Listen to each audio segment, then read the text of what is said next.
मराठी भाषिक भक्त समाजास सहज समजावे म्हणून हिंदी भाषेतून मराठी भाषेत रूपांतरित करण्यात आलेला आहे.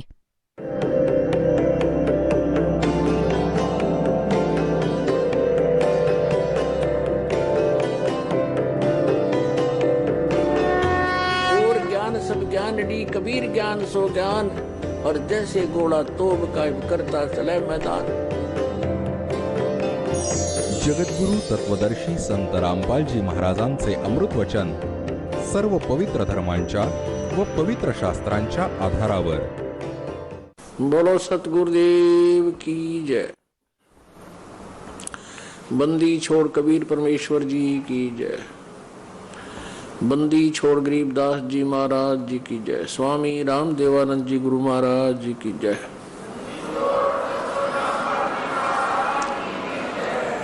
सर्व संतों की जय, सर्व भक्तों की जय, धर्मी पुरुषों की जय. श्री काशी धाम की जय, श्री छुडानी धाम की जय, श्री करौथा धाम की जय, श्री बरवाला धाम की जय. सत साहिब गरीब नमो नमो सतपुरुष को नमस्कार गुरु की नहीं. सुर नर मुनि जन साधुआ संतों सर्वस्ती नहीं. सतगुरु साहेब संत सब डंडो तम प्रणाम. आगे पीछे मध्य हुए तिनको जा कुर्बान. नराकार निर्विषम काल जाल वैभंजनम निर्लेपम निज निर्गुणम अकल अनुबेशोन्दनम. सोहम सुरति समाप्तम सकल समाना निर्तलय. उज्ज्वल हिरंबर हरदमं बेपरवा अथाह वार पार नहीं मज्जतम. ग्रीब जो सुमरै सिद्ध होई गणनायक गलताना.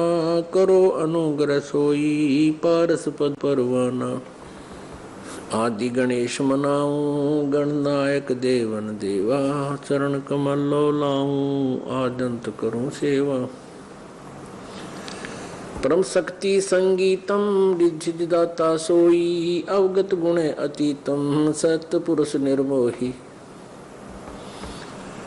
जगदम्बा जगदीशम मंगल रूप मुरारी. तन मन अर्पों शीशम भक्ति मुक्ति भंडारी. सुर नर मुनि जन ध्यावे ब्रह्मा विष्णु महेशा. शेष शेष मुख गावे पूज्य आदि गणेशा. इंद्र कुबेर सरीखा वरुण धर्म राय ध्यावे.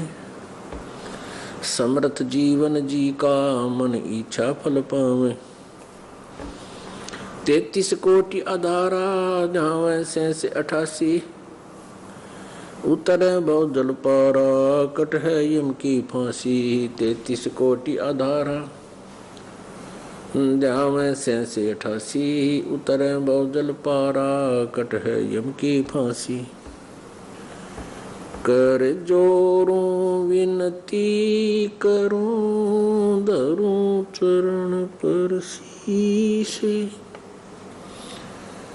गुरु जी राम देवानंद जी महाराज ने दियो नाम बख्शीश. कोटि कोटि सिजदा करूं कोटि कोटि प्रणाम.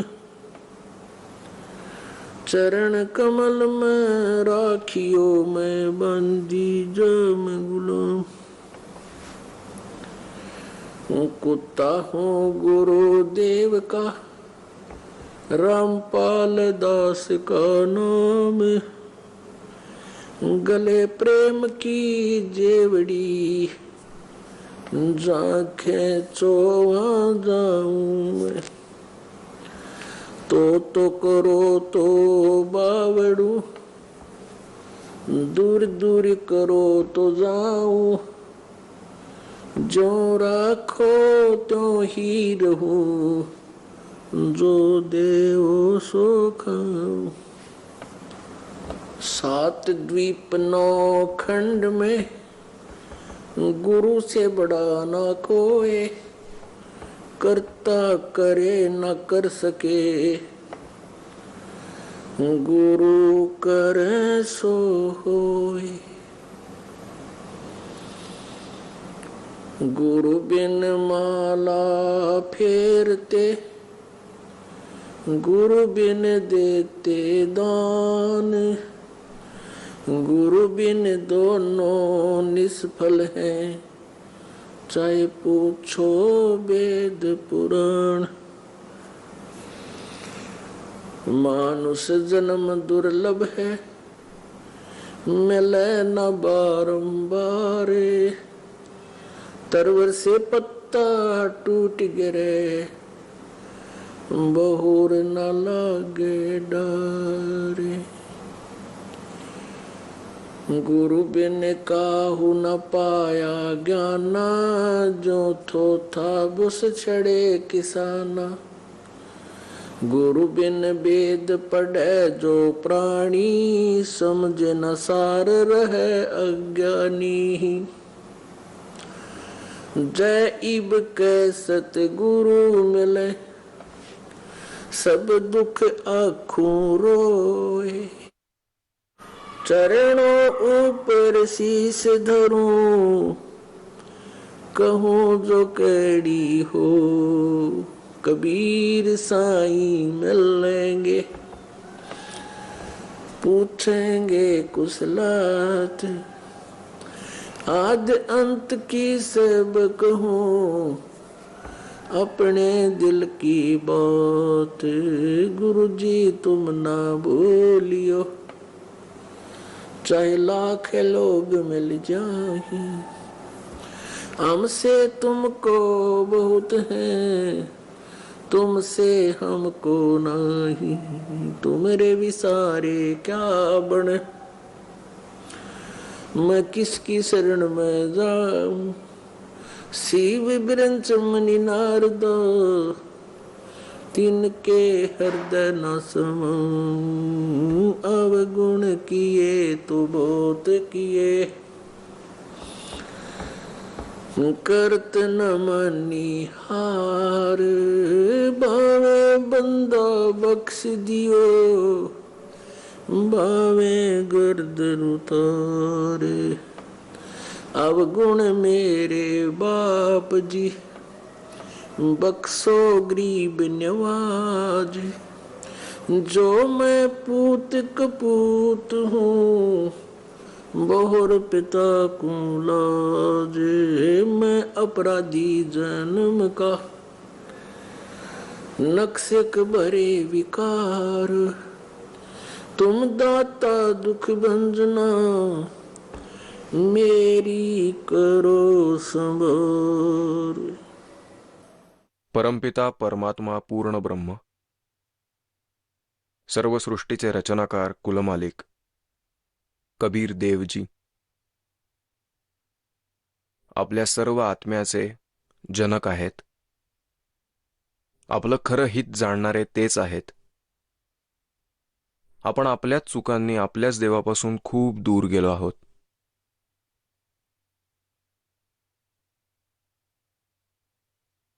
तरीही ते आपले सर्वांचे पिता आम्हा पामरांच्या चुका पोटात घेऊन आमच्या कल्याणासाठी इथे येत असतात आणि आम्हाला ते विशेष माहिती देतात. आपण कोण आहोत, आपला या जगात येण्याचा उद्देश काय आहे आणि आपण कोणत्या स्थानावर राहत आहोत. हे स्थान राहण्यायोग्य नाहीये, पण आपल्याला दुःख सहन करण्याची एवढी सवय झालेली आहे की आपल्याला हे दुःख आहे हे समजतच नाहीये. परमेश्वर येऊन, परमात्मा स्वतः येऊन आपल्याला माहिती देतात की तुम्ही चुकीच्या स्थानावरती राहत आहात. तुमच्यासोबत एक खूप मोठं षडयंत्र रचलं गेलेलं आहे आणि तुम्हाला एका विशेष षडयंत्राद्वारे इथे फसवून ठेवलेलं आहे. आपल्या बुद्धीला खूप कमजोर केलेलं आहे. परमेश्वर कबीरजी आपल्याला समजावून सांगतात, तुम्ही जीव बनला आहात, तुम्ही हंस होते, मेरे हंसाबाई हंस रूप था जब तू आया। मेरे हंसाबाई हंस रूप था जब तू आया। अपना स्वरूप भूल मैं भूला तात जीव कहाया। मेरे साधो भाई हमसे रूप था जब तू आया। मेरे हंसा भाई हमसे रूप था जब तू आया। ज्यावेळी आम्ही काळ्याच्या सोबत इथे आलो या लोकात, त्यावेळी तेव्हा सर्व आम्ही आपल्या सत्यभक्तीच्या कमाईने परिपूर्ण होतो. आम्ही आमची सर्व कमाई घेऊन येथे येऊन बसलो. या काळाने आपल्या पूर्वीच्या पुण्याईच्या कमाईमुळे आपल्याला वरच्या लोकात ठेवले. नंतर या काळाने आपल्याला या पृथ्वी तलावावर पटकायला सुरुवात केली. ही आपल्याला एक शिक्षा दिलेली आहे. आपण सगळे या पृथ्वी तलावावर आपल्या कर्माची वाईट फळं भोगण्यासाठी आलेलो आहोत.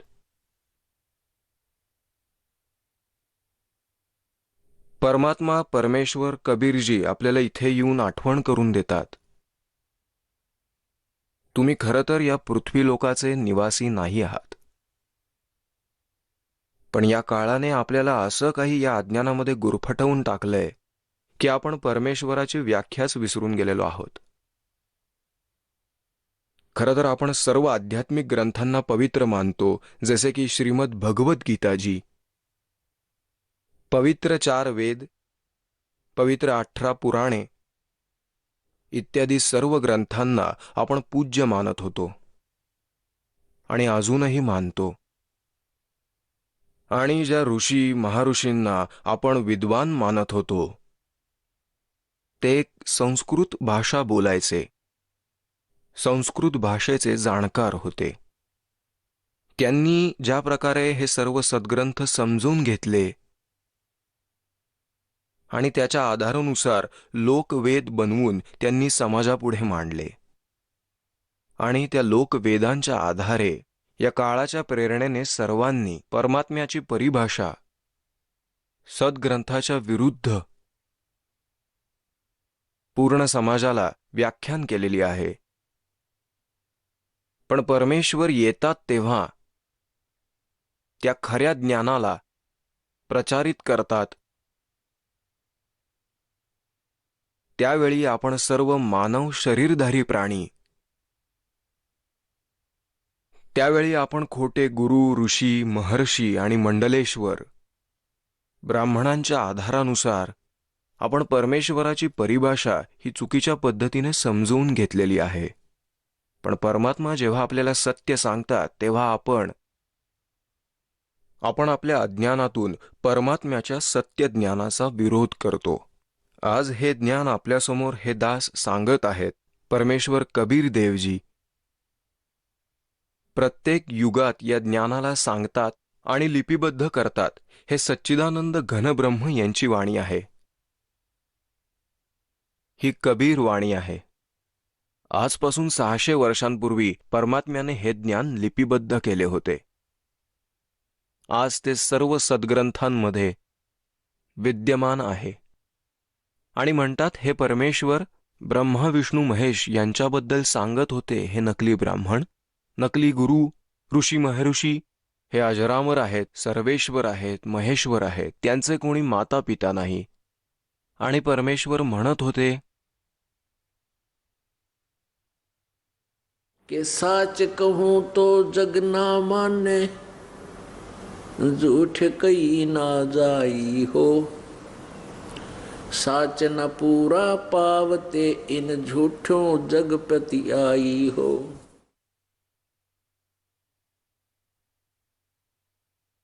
की हे सत्य सांगितलं तर जग मानत नाही आणि खोटं मी बोलू शकत नाही. माझ्या सत्याला स्वीकार न करता या खोट्या गुरूंच्या बोलण्यावर तुम्ही विश्वास ठेवत आहात. पवित्र श्रीमद भगवद्गीता हे ज्ञान कोणी सांगितलेलं आहे? तर पुण्यात्मांनो, आत्तापर्यंत श्रीकृष्णजींना हे भोळे श्रद्धाळू आणि त्यांचे गुरु काय सांगतात की हे अखिल ब्रह्मांडाचा नायक आहे, म्हणजेच ब्रह्मांडाचा स्वामी आहे. आणि नंतर हेही म्हणतात की हे श्रीकृष्ण विष्णूजी स्वतः आहेत. आणि एकीकडे म्हणतात की हे विष्णूजी जगद्गुरु आहेत आणि सर्व ब्रह्मांडाचा स्वामी आणि पूर्ण अवतार. आणि मग म्हणतात की हे विष्णूजी अवतार आहेत, कारण ते हेच मानतात की गीताजीचे ज्ञान हे श्रीकृष्णानेच दिलं आणि गीताजीचे ज्ञान हे अत्यंत अद्वितीय आहे. पण श्रीकृष्णजीने अर्थात विष्णूजींनी, विष्णूजी म्हणा किंवा श्रीकृष्णजी, गीताजीचं ज्ञान दिलेलं नाही. श्रीकृष्णजींना का ठो कळत नाही अध्यात्मातलं ना वेदांमधलं. अर्थात श्रीकृष्णजींना क खा ग काहीच माहिती नव्हतं, ना गीताजीतलं ना वेदातलं. पण आता या गोष्टी तुमच्या गळ्याखाली उतरत नव्हत्या, त्या आता उतरतील, कारण तुम्ही सुशिक्षित आहात. प्रमाण आमच्या सोबत आहेत, सद्ग्रंथ आमच्या सोबत आहेत, सहजरित्या समजतं. आता सगळ्यात आधी या मुद्द्यांचं निरसन करूयात की श्रीकृष्ण जी हेच विष्णू, श्रीकृष्ण हेच विष्णू होते श्री सुधासागरमध्ये. श्रीमद भागवत सुधासागर गीता प्रेस गोरखपूर इथून प्रकाशित झालेली आहे आणि त्याच्या पान क्रमांक 549 वर ही आहे गीता प्रेस गोरखपूरवरून.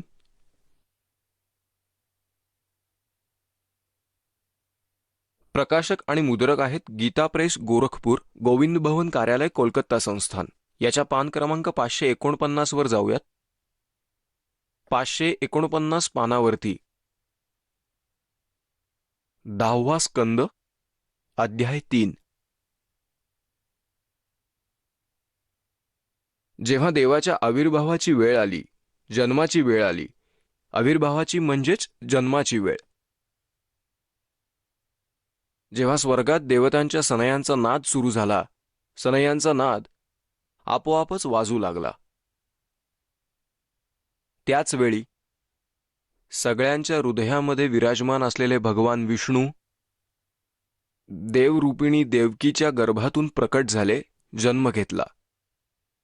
विष्णूजीच श्रीकृष्ण रूपामध्ये प्रकट झाले.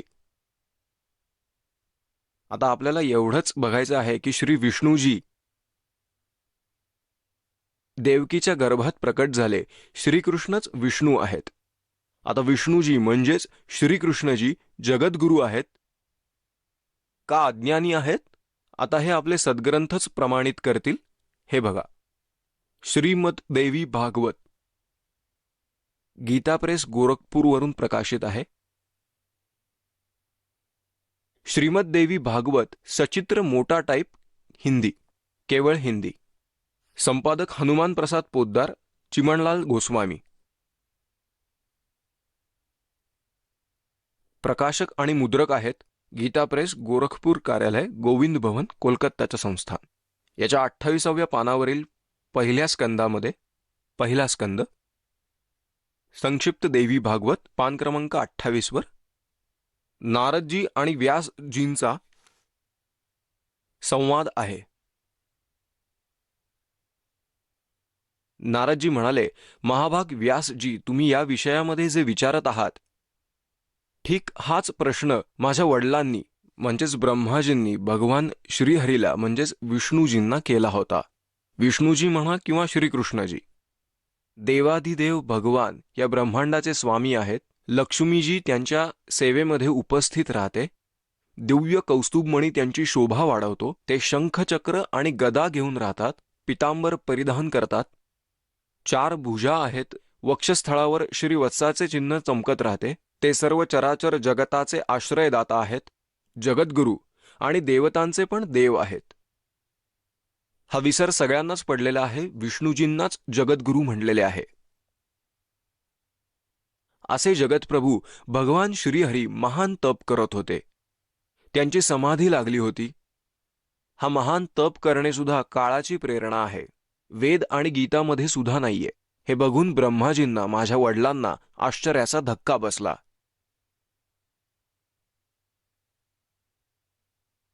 आता त्यांनी त्यांच्याकडून जाणण्याची इच्छा व्यक्त केली. ब्रह्माजींनी विचारलं, प्रभो, आपण देवतांचे अध्यक्ष, जगताचे स्वामी, भूत, भविष्य आणि वर्तमान या सगळ्या जीवांचे एकमात्र शासक आहात. भगवान, तरी आपण का तपस्या करत आहात आणि कोणत्या देवताच्या आराधनेमध्ये ध्यानमग्न आहात? हा प्रश्न आहे विष्णूजींना, अर्थात श्रीकृष्णजींना. मला असीम आश्चर्य तर हे होत आहे की आपण देवेश्वर आणि साऱ्या जगाचे शासक असून सुद्धा समाधी लावून बसलाय.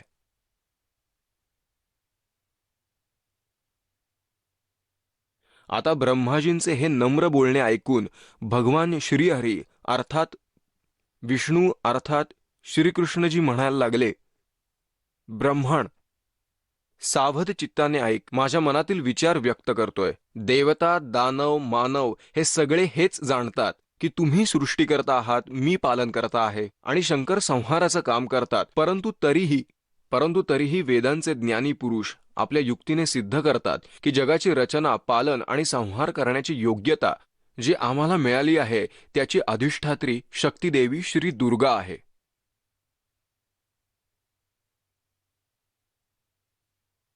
ते म्हणतात की जगाची निर्मिती करण्यासाठी तुमच्यामध्ये राजसी शक्तीचा संचार झालेला आहे, मला सात्विक शक्ती मिळालेली आहे आणि रुद्रामध्ये तामसी शक्तीचा आविर्भाव झालेला आहे. यातून हेच सिद्ध झालेले आहे की रजगुण ब्रह्मा, सद्गुण विष्णू आणि तमगुण शिवजी आहेत. ही शक्ती नसेल तर तुम्ही या जगाची निर्मिती करू शकत नाही. इथे बघूयात. सुव्रत प्रत्यक्ष आणि अप्रत्यक्ष अशी दोन्ही उदाहरणं तुमच्यासमोर ठेवतो. ऐका. हे निश्चित आहे की त्या शक्तीच्या अधीन होऊनच मी प्रलय कालामध्ये शेषनागाच्या शय्येवर झोपतो आणि जगनिर्माणाची वेळ आली की मी जागा होतो. मी सतत तप करण्यामध्ये लीन असतो. त्या शक्तीच्या प्रभावापासून कधीच मुक्त राहू शकत नाही.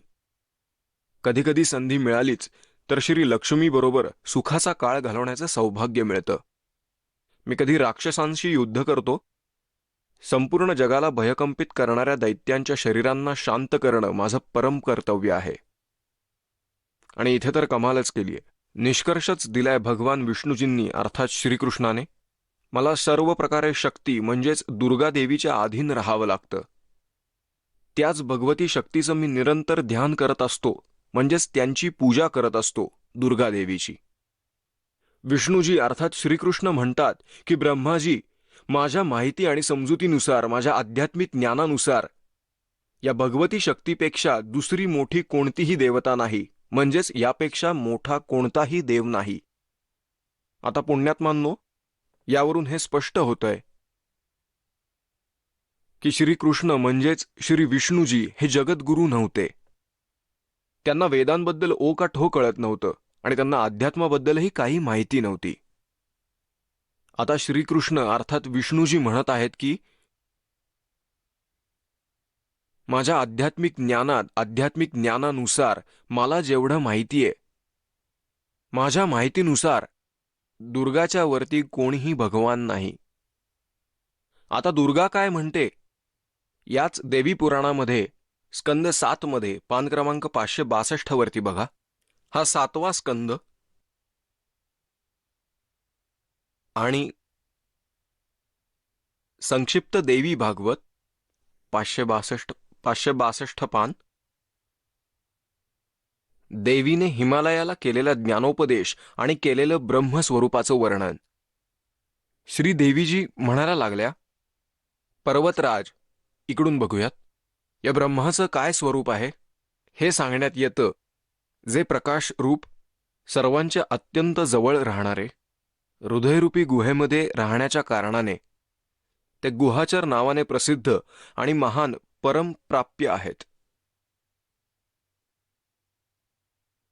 आणि समस्त प्रजेच्या ज्ञानाने प्रेरित म्हणजेच कुणाच्याही आकलनाच्या पलीकडे आहेत. हे तुम्ही जाणा की जो परमप्रकाश रूप आहे, जो सूक्ष्माहून सूक्ष्म आहे, ज्यामध्ये संपूर्ण लोक आणि त्या लोकांमध्ये राहणारे सर्व प्राणी मात्र राहत आहेत, तोच अक्षर ब्रह्म आहे. तेच सर्वांचे प्राण आहेत, तेच सर्वांची वाणी आहेत, तेच सर्वांचे मन आहेत आणि हेच ते परमसत्य आणि आणि अमृत अविनाशी तत्व आहे, सौम्य.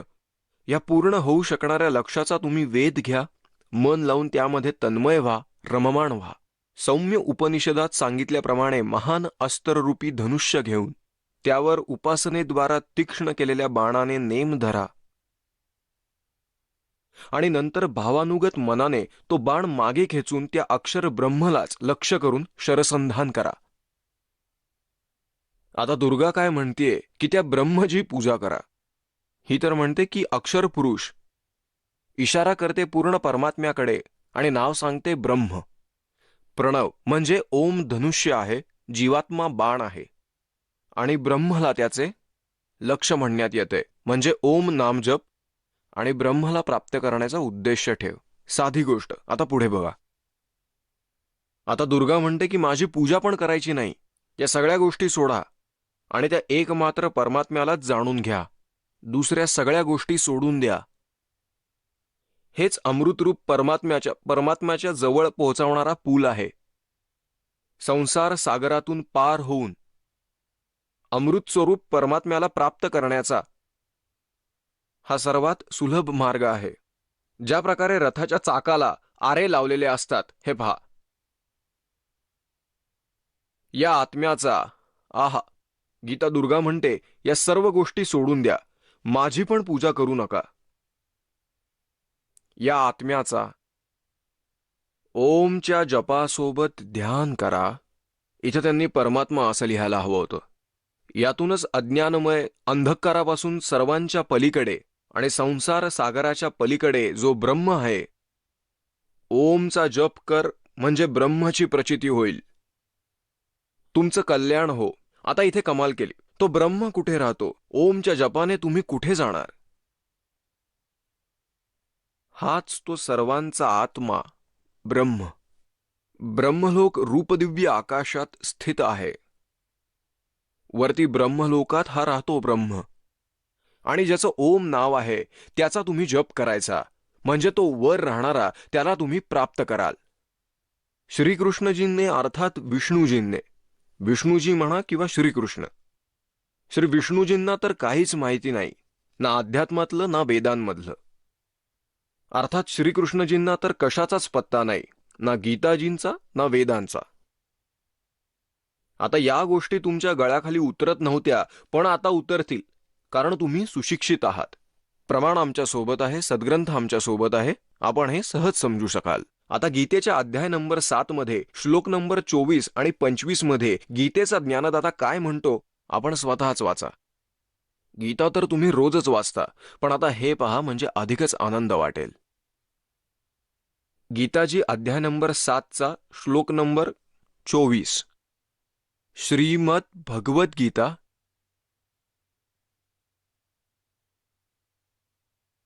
अध्याय नंबर 7 आणि श्लोक नंबर 24 बघूयात. बुद्धिहीन पुरुष, माझे अनुत्तम म्हणजे चुकीचे. अनुत्तम म्हणजे काय ते चौथीच्या मुलालाही विचारा, त्याचा अर्थ अश्रेष्ठ असा होतो. अव्ययम म्हणजे अविनाशी, परमभाव न जाणता. हा काळ सांगतोय, गीता ज्ञानदाता म्हणतोय अव्यक्तम माम, माझे मन व सर्व इंद्रियांच्या पलीकडे. अव्यक्तम माम, मला मनुष्यासारखे समजतात. व्यक्त व्यक्तिम, व्यक्तिम म्हणजे मनुष्य, मनुष्य रूपाला प्राप्त झाला असे मानतात. प्राप्त झालेले मानतात, मी कृष्ण नाही, मी मनुष्य नाही. आता पुढे पहा. आता आपण हे 24 वाचलं, आता 25 पानावरती बघूयात. न अहम प्रकाशः सर्वस्य योगमाया समावृतः मूढ अयम न अभिजानाति लोकः माम अजम अव्ययम.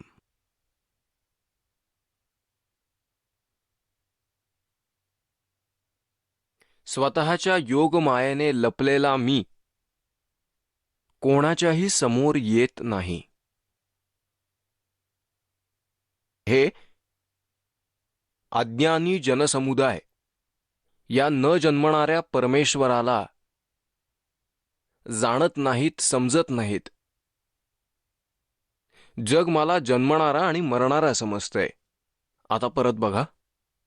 आता या 7व्या अध्यायामध्ये हा 24वा श्लोक पुन्हा वाचूयात. यामध्ये काय म्हटलंय की हे मूर्ख बुद्धिहीन लोक, बुद्धिहीन पुरुष माझ्या अश्रेष्ठ विचारांना, अश्रेष्ठ नियमांना हे जाणत नाहीत.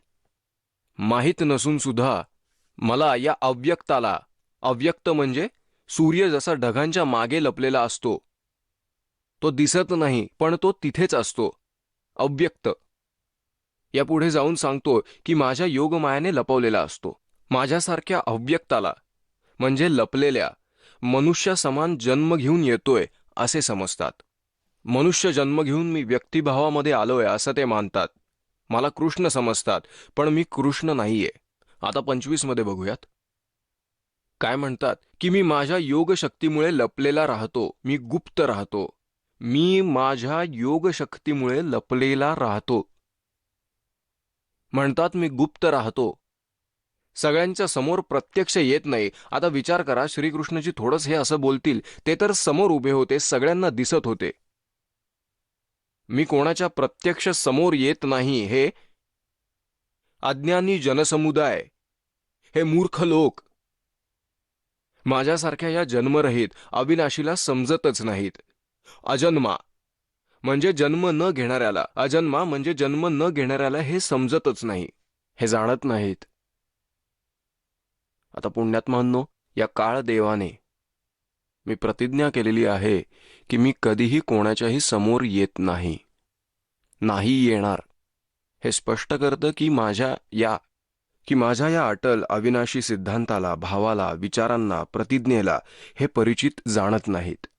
हे बुद्धिहीन लोक माझ्यासारख्या अव्यक्ताला मी कधीही असा कुणाच्या समोर मनुष्य रूपात प्रकट होत नाही. हे लोक मला कृष्ण मानत आहेत, मनुष्य रूपात प्रकट झालेला मानत आहेत. आता तुम्हाला काही श्लोक दाखवतो. श्रीमद भगवद्गीता, गीता अध्याय क्रमांक 11 मध्ये गीतेचा ज्ञानदाता श्लोक क्रमांक 32 मध्ये म्हणतो आहे, लोकांचा नाश करणारा वाढलेला काळ आहे. कालास्मी, मी काळ आहे, महाकाळ नाही, काळ आहे. यामध्ये या लोकांना नष्ट करण्यासाठी प्रवृत्त झालेलो आहे. श्रीकृष्ण तिथे अगोदरच होते. यासाठी प्रतिपक्षाच्या सेनेत योद्धा लोक स्थित आहेत.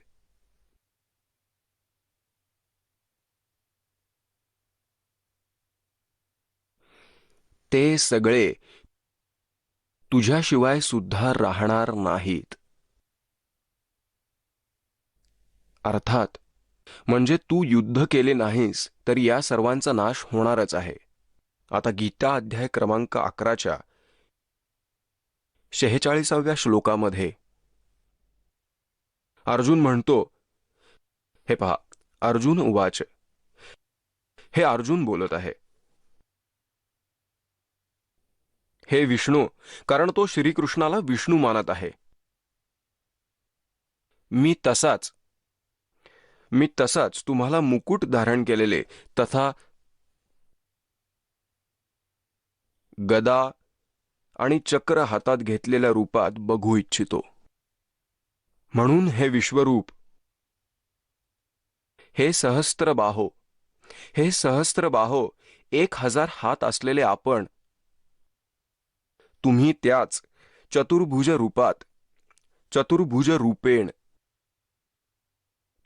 रूपातून प्रकट व्हा.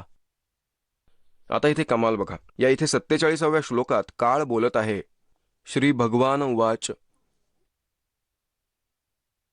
हे अर्जुन, अनुग्रहपूर्वक माझ्या योगशक्तीच्या प्रभावाने हे माझे परम तेजोमय, सगळ्याचं आद्य, सीमारहित विराट रूप तुला दाखवले आहे, ज्याला तुझ्याशिवाय इतर कोणीही आधी पाहिले नाही, ना कधी पाहिले होते. हे तर कौरवांच्या सभेत दाखवलं होतं भगवानांनी. श्रीकृष्ण तर हे म्हणत नव्हते. जर श्रीकृष्ण बोलले असते तर हे शब्द बोलले नसते. हे अर्जुना, आता 48व्या पानावर आपण 47वा श्लोक बघितला 11व्या अध्यायातील. 11व्या अध्यायाच्या 48व्या श्लोकात म्हटले आहे की हे अर्जुन, मनुष्य लोकात या प्रकारच्या विश्वरूप असणारा मी ना वेदांच्या अभ्यासाने ना यज्ञ करून मिळतो. याचा अर्थ असा होतो की की वेदांमध्ये ओम आणि यज्ञ यांचा जप दिलेला आहे. म्हणजेच ना वेदांमधून, ना यज्ञातून, ना दान करून, ना तप करून, ना कोणत्या क्रिया करून, ना कठीण तप करून मी तुझ्याशिवाय कुणीच बघू शकणार नाही, ना आधी कोणी बघितले आहे, आधीसुद्धा कोणी पाहिले नाही, यापुढेही तुझ्याशिवाय दुसरे कोणीही पाहू शकणार नाही. आता पुण्यात्मांनो, इथे 48, 49 आणि 50 मध्ये आणि 51 मध्ये पुढे अजून थोडे स्पष्ट केले आहे. म्हणून इथे जरा गीता ज्ञानाचे अनुवाद करता गोंधळात पडतात. हे काय म्हणतात की माझे चतुर्भुज रूप आहे, विष्णू रूप. या श्री जे आहेत ना, श्री विष्णूजींच्या रूपात किंवा श्री शिवजींच्या रूपात किंवा श्री ब्रह्माजींच्या रूपात हे धोका देण्यासाठी दर्शन देतो. ते म्हणतात की मी तेही सामान्य माणसाला देत नाही. आता बघूयात 49, 50 आणि 51 आणि 52. गीतेच्या अध्याय 11 मधील श्लोक क्रमांक 48 तुमचा वाचून झालेला आहे. आता 49व्या श्लोकामध्ये काय सांगितलंय? माझे हे या प्रकारचे हे विक्राळ रूप बघून तू व्याकुळ होऊ नकोस आणि मूढ भाव झाला नाही पाहिजे, आणि तू भयमुक्त आणि प्रेमाने मन भरून घेऊन या माझ्या शंखचक्र गदा आणि पद्मयुक्त घेतलेल्या माझ्या चतुर्भुज रूपाला परत एकदा बघ. आता चतुर्भुज रूपाला परत बघ. ते तर काळरूप समेटून घेतले आहे. आता 50 मध्ये सांगितले, 11व्या अध्यायाच्या 50व्या श्लोकात. इथे संजय बोलत आहे. वासुदेव भगवानांनी अर्जुनाच्या प्रती या प्रकारे सांगून परत तसेच आपल्या चतुर्भुज रूपाला दाखवले. आणि मग महात्मा श्रीकृष्णांनी परत सौम्य रूप होऊन म्हणजे पुन्हा श्रीकृष्ण रूपच दाखवले, चतुर्भुज रूप दाखवले विष्णूसारखे. तोच काळ या भयभीत अर्जुनाला धीर दिला. 51 मध्ये अर्जुन बोलत आहे, हे जनार्दन, तुमच्या या अतिशांत मनुष्य रूपाला पाहून आता माझे चित्त स्थिर झालेले आहे, हृदयाची धडधड कमी झाली आहे. म्हणजे जो मी घाबरलेला होतो आता तो शांत झालोय तुझ्या कृष्ण रूपाला बघून. आता मी माझ्या स्वाभाविक स्थितीत आलेलो आहे. आता 52 मध्ये परत काळ बोलत आहे. श्री भगवान उवाच, काळ बोलत आहे 52 मध्ये, माझे जे चतुर्भुज रूप तू बघितलेस हे सुदर्श आहे. अर्थात याचे दर्शन सुद्धा खूप मोठे आहे, दुर्लभ आहे, म्हणजेच दूरदर्शी आहे. सुदूरदर्शी आहे म्हणजेच या रूपात मोठ्या मुश्किलीने दिसतो. या चतुर्भुज रूपात हे अतिशय दुर्मिळ आहे. हे बघा, सुदूरदर्शी आहे म्हणजेच याचे दर्शन खूप मोठे आहे. हे दुर्लभ आहे. देवता सुद्धा नेहमी या रूपाच्या दर्शनाची इच्छा बाळगतात. आता 53 मध्ये परत काळ बोलत आहे, ज्या प्रकारे तू मला बघितलेस हे माझे चतुर्भुज रूपवाला मी ना वेदाने म्हणतात, म्हणजे वेदातून नाही तर मी माझ्या मर्जीने दाखवतो. ना वेदाने, ना तप करून, ना दान करून, ना यज्ञ करून बघायला मिळते.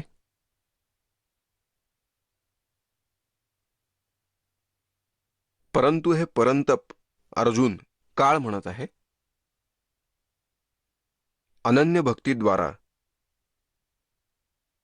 या प्रकारे चतुर्भुज रूपवाला मी म्हणजे काळाकडून कधी विष्णू रूपात, कधी शिवरूपात, कधी ब्रह्मा रूपात जे दर्शन देतात ते पण म्हणतात चतुर्भुज रूपाला प्रत्यक्ष बघण्यासाठी, तत्वपूर्वक जाणून घेण्यासाठी, तसेच त्यात प्रवेश करण्यासाठी शक्य आहे, प्रवेश करण्यासाठी माझ्यात सामावून जा.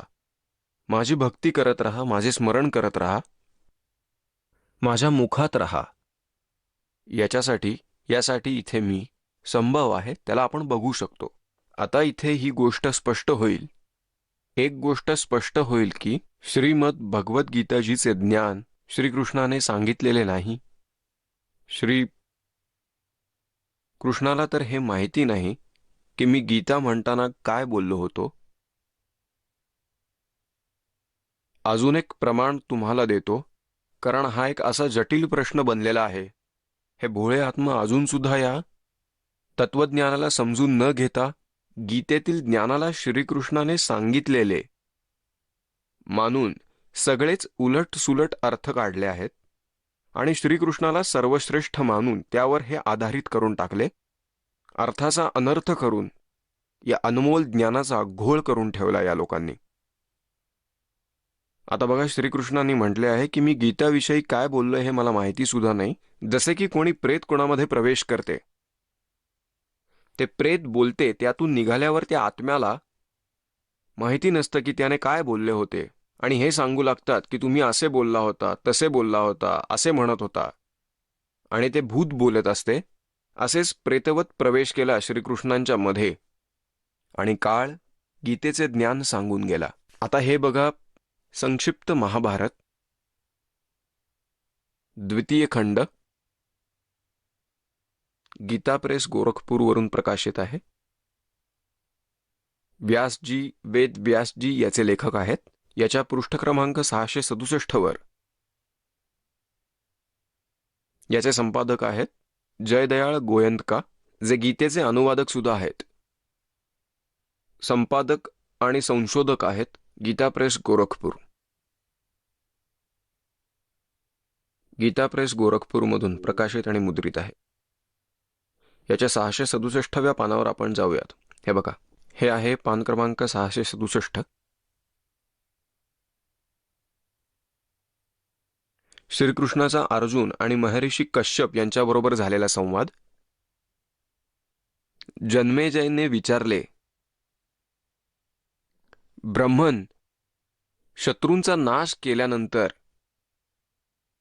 जेव्हा महात्मा श्रीकृष्ण आणि अर्जुन सभेत बसून वार्तालाप करत होते, त्यावेळी त्यांच्यात काय काय चर्चा झाली? वैशंपायनजी म्हणाले, राजन, श्रीकृष्णांसोबत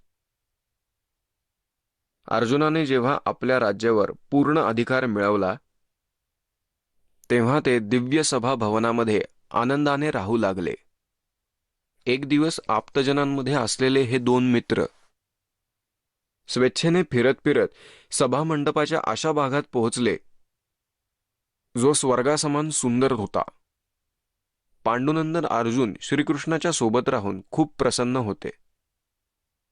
त्यांनी एकदा त्या सुंदर सभामंडपाकडे दृष्टी टाकून भगवंताला हे म्हटले, देवकी नंदन, जेव्हा युद्धाची वेळ आली होती त्यावेळी मला आपल्या महात्म्याचे ज्ञान आणि ईश्वरीय स्वरूपाचे दर्शन झाले होते.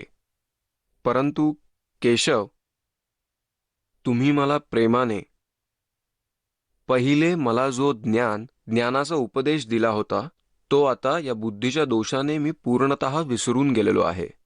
म्हणजे जे गीता ज्ञान सांगितले होते युद्धाच्या दरम्यान, आता मी विसरून गेलो. अर्जुन म्हणत आहे, त्या विषयांना परत ऐकण्याची माझ्या मनात सारखी सारखी उत्कंठा उत्पन्न होत आहे. ते गीतेचे ज्ञान मला परत ऐकवा, मला ते ऐकायचे आहे. तुम्ही तर लवकरच द्वारकेला परत जाणार आहात, तर पुन्हा एकदा मला ते सारे विषय परत ऐकवा. पुण्यात्मांनो, अर्जुन भगवान श्रीकृष्णाला सांगत आहेत की भगवंत, जे गीतेचे ज्ञान तुम्ही युद्धाच्या वेळी मला दिले होते त्याला मी विसरून गेलेलो आहे आणि तेच ज्ञान मला परत द्या. माझी ऐकण्याची फार प्रबळ इच्छा आहे. आता श्रीकृष्ण काय म्हणतात ते बघूयात. इथे तुम्ही तर लवकरच द्वारकेला परत जाणार आहात, तर पुन्हा एकदा मला ते सारे विषय ऐकवा, अर्जुन म्हणाला. वैशंपायनजी म्हणाले, वैशंपायनजी म्हणत आहेत की अर्जुनाच्या या म्हणण्यावर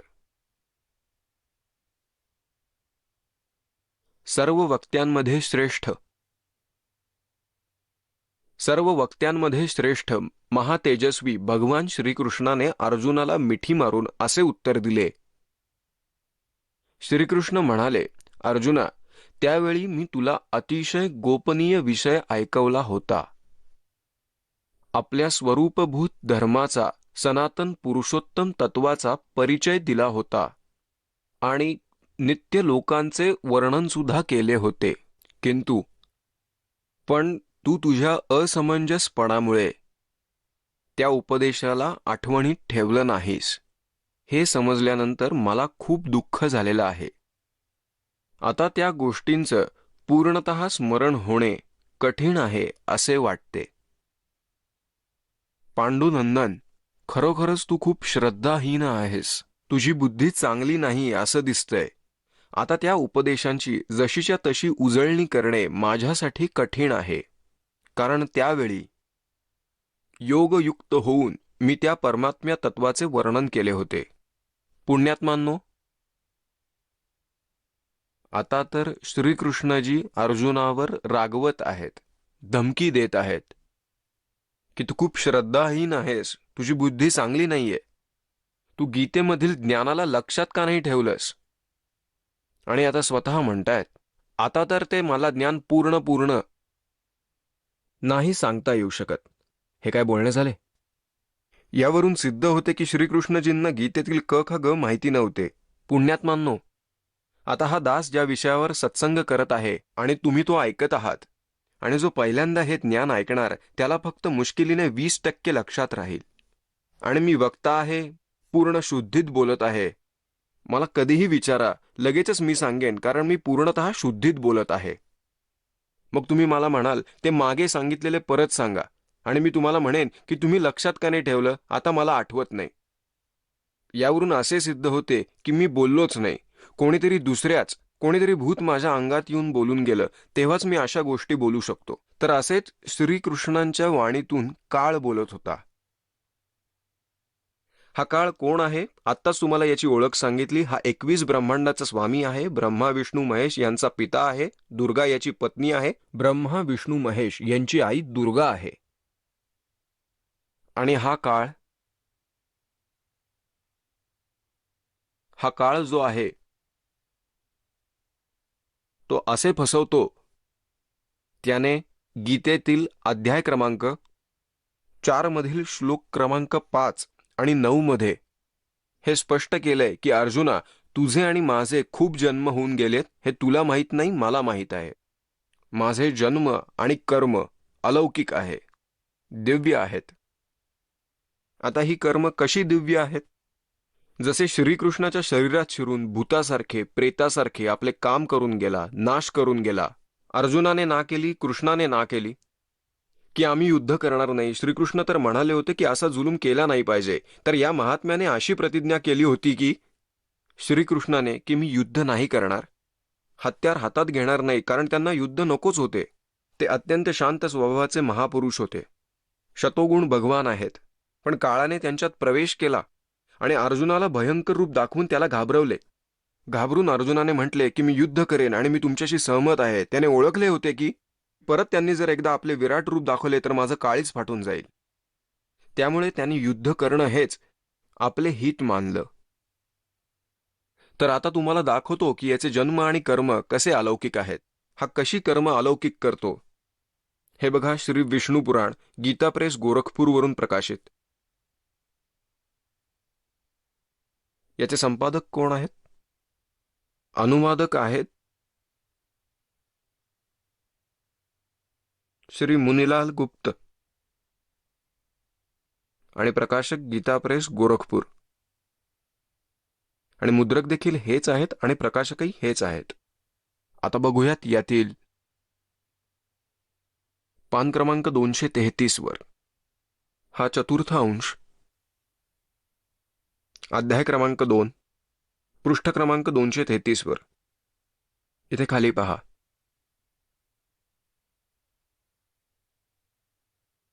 हे श्लोक नंबर 22 पासून 26 पर्यंत आपण वाचूया. पूर्वीच्या काळी त्रेतायुगात एकदा अतिशय भीषण भयंकर असे देव आणि असुरांचे युद्ध झाले. देवतांचे आणि राक्षसांचे युद्ध झाले. त्या युद्धात महाबलवान दैत्यांकरवी पराजित झालेल्या देवांनी भगवान विष्णूची आराधना केली. आता या देवतांनी आराधना केली तर विष्णूची, पण आला मात्र काळ हे विष्णूचे रूप धारण करून.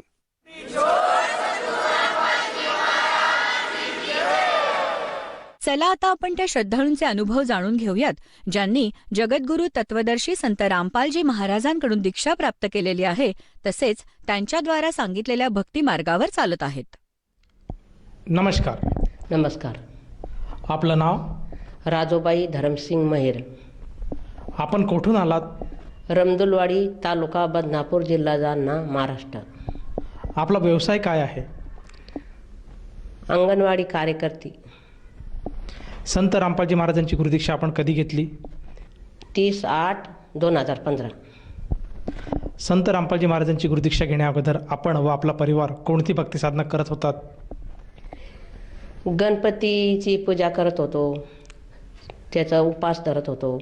देवी दुर्गा माताची पण 9 दिवसाचे उपास धरत होती. ते पण निरंकार लगे 9 दिवस फराळ पण नाही करत होती मी. आणि आपण उपास हप्त्यातून 3 उपास धरत होती. सोमवार, मंगळवार, गुरुवार. कार्तिक धरत होती 1 महिनाभर. आणि न्हात होती थंड्या पाण्यानं.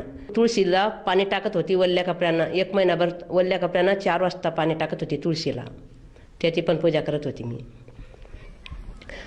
असे पुष्कळ सगळे देवावरच भावना होती. परत देवाला भक्ती. सगळ्या मंदिरात जात होती पूजा करायला. एक देवनी याच्यामध्ये भेटन, त्याच्यामध्ये भेटन, काहीतरी देव आपल्याला दर्शन दी. म्हणजे एक देव पण नाही सोडलं. सगळ्या देवाचं पूजा चालूच होती कशाची बी.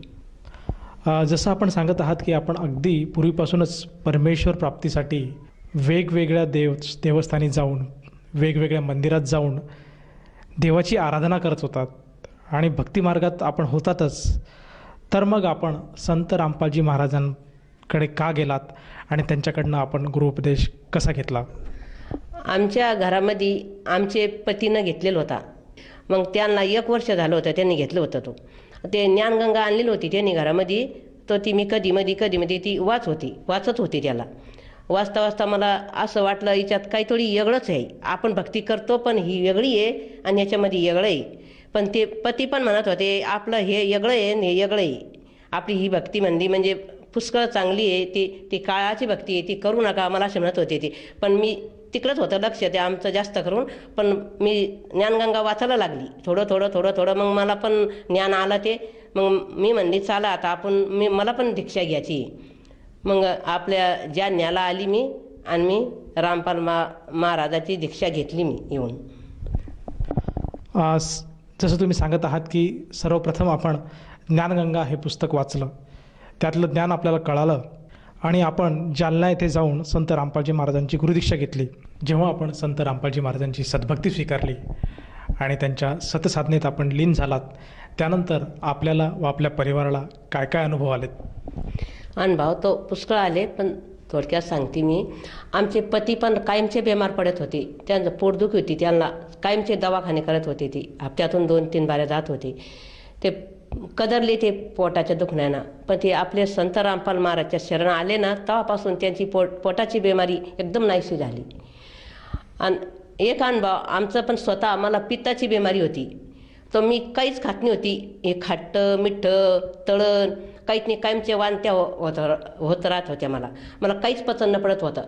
पण ते आपण संत रामपाल महाराजाच्या शरणमध्ये आली, हे नामदीक्षा घेतली, तशी ते पित्ताची बिमारी माझी अशी 1 महिन्यातच नाहीसं झाली. ती बिमारी मला अजून पण आली नाही ती. आणि एक अनुभव असं झालं, हे 2020मध्ये मी अचानक बेमार पडली. तो बेमार अशी पडली भयंकर. ते जालन्याला हॉस्पिटलमध्ये मला इथं आणली जालन्याला. तो ते डॉक्टर म्हणे याला मोठी IC लागती म्हणे, आम्ही ॲडमिट करत नाही म्हणे, तुम्ही औरंगाबादला न्या म्हणे याला. तर मला त्यांनी औरंगाबादला नेलं. ते जे हॉस्पिटलमध्ये ॲडमिट केलं. तिथं मी 15 दिवस ICमध्ये होती तिथं. तो मला 8 दिवस झाले होते ICमध्ये. तो संत रामपाल महाराजांनी मला तात्काळ दर्शन दिले ICमध्ये. संत रामपाल महाराजांनी मला सतलोक मला कळलं ते. मी तो बेसूद होती ना, पण मला ते बादमध्ये कळलं ते. असं वाटलं मला कुठं तरी टाकलं. तर तिथं असं उजीड होतं ना, एकसारखं उजीड होता. तो मला वाटलं असं काय इथं टाकलं मला, इथं तो उजीडच आहे नाही तर तो कोणी दिसून राहिला मला. आणि असे बाजूला समजा आपले संत रामपाल महाराज गुरुजी बाजूला दिसले मला. पुढं गेली ना तो मला गणपती दिसले पहिल्याच पायरीवर. आणि अजून डबल थोडीशा पुढं गेली ना तो शिवपार्वतीचं ते पण दिसले मला. ते दिसले आणि बादमध्ये समजा काही नाही. मग ते तिथं मला एकदम समजा इथं पलंगावर समजा हुस आली. तर तिथं हे आपले डॉक्टर लोक सिस्टर लोक सगळे असे चक्कर मारून उभे राहिलेले होते पलंगापाशी. तर ते मला विचारू लागले, आई तुला काय झालं होतं? म्हणलं मला कुठं काय झालं? ते एकमेकाला असे बोलू लागले ते डॉक्टर सिस्टर.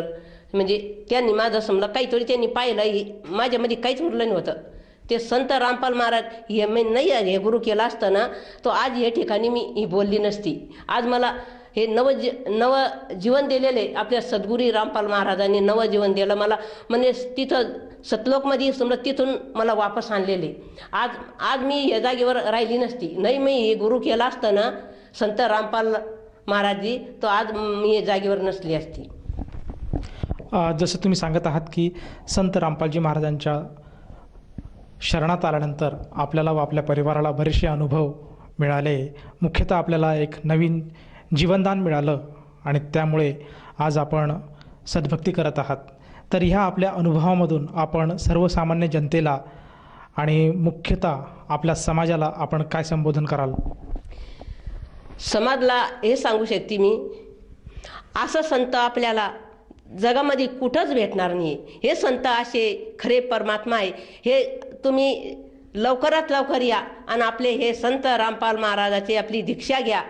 आणि आपल्याला समजा आपलं सगळं ज्ञान सगळं समजून देते हे गुरु. असे आपल्याला कुठंच भेटणार नाही. एक असे समजा आपल्याला किती आपण दुसरी भक्ती केली ती काळाची त्याच्यामध्ये काही नाही. ते आले ना संत रामपाल महाराजच्या शरणी तर त्यांचं सगळं समजत समजा. असे आपल्याला कुठं भेटणार नाही हे गुरु.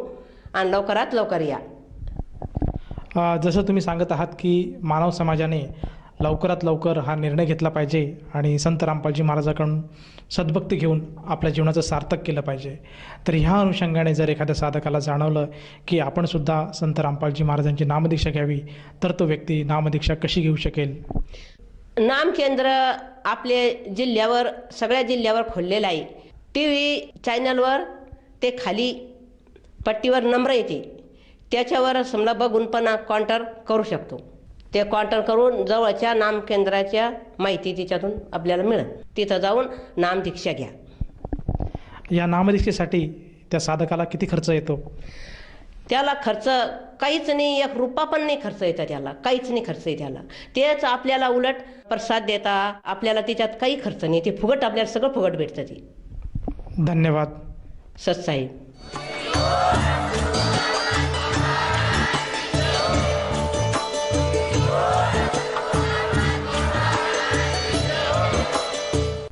आपण ऐकत होता जगद्गुरु तत्वदर्शी संत रामपालजी महाराजांचे मंगल प्रवचन. निःशुल्क नामदीक्षा प्राप्त करण्यासाठी आणि अधिक माहितीसाठी संपर्क करा 7030303951 7030303952. आमची वेबसाईट आहे www.jagadgururampalji.org. सर्व पवित्र धर्मांच्या व पवित्र शास्त्रांवर आधारित प्रमाणित अनमोल पुस्तक ज्ञानगंगा किंवा जगण्याचा मार्ग यापैकी कोणतेही एक पुस्तक निःशुल्क मागवण्यासाठी आम्हाला आपले पूर्ण नाव, पूर्ण पत्ता, पिनकोड सहित आणि फोन नंबर लिहून 7030303951 7030303952 नंबरवर SMS करू शकता किंवा आम्हाला 7030